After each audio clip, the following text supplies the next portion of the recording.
광주시가 친인척 인사와 보은 인사 논란에 이어 이번에는 회전문 인사 논란에 휩싸였습니다.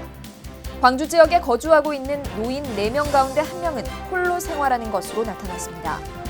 광주 광산구의회가 제7대 후반기 원구성을 놓고 파행을 거듭한 가운데 후반기 의장에 국민의당 조승유 의원이 선출됐습니다. 여러분 안녕하십니까? DBS 광주 전남권 뉴스입니다. 광주시가 친인척 인사와 보은 인사 논란에 이어 이번에는 회전문 인사 논란에 휩싸였습니다.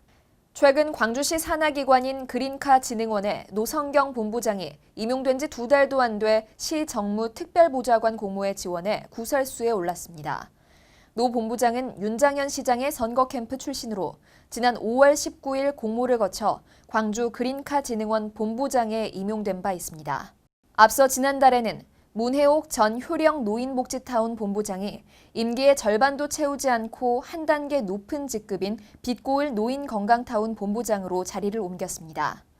광주복지재단 장현 대표이사 역시 정무특보에 임명된 지 수개월 만에 사퇴했다가 다시 산하기관장으로 선임됐습니다. 이처럼 윤 시장의 선거 캠프 출신 인사들이 임기를 다 채우지 않고 자리를 옮겨다니면서 적절성 논란과 함께 회전문 인사라는 비판이 나오고 있습니다.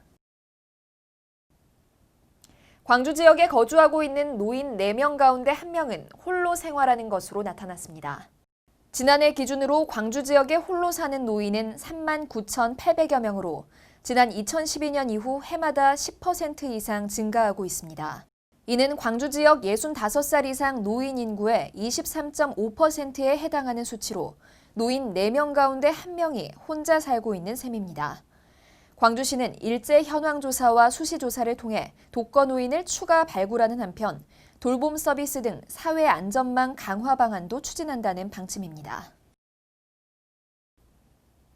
광주 광산구의회가 제7대 후반기 원구성을 놓고 파행을 거듭한 가운데 후반기 의장에 국민의당 조승유 의원이 선출됐습니다. 더불어민주당 소속이었던 조 의원은 지난달 말 돌연 당을 탈당하고 국민의당에 입당해 의장 선거를 노린 당적 바꾸기라는 논란이 일었습니다.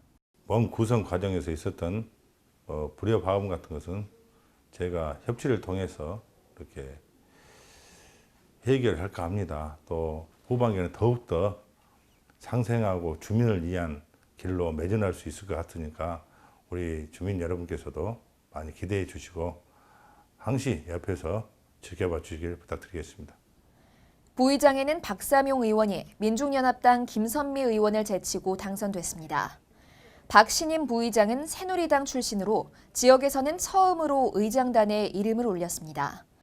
우여곡절 끝에 원구성을 마친 광산구 의회는 이번 의장 선거 과정에서 더민주 의원들이 선거에 불참하는 등 잡음이 끊이지 않아 후반기 의정 활동에 진통이 예상됩니다. 시청해주신 여러분 고맙습니다.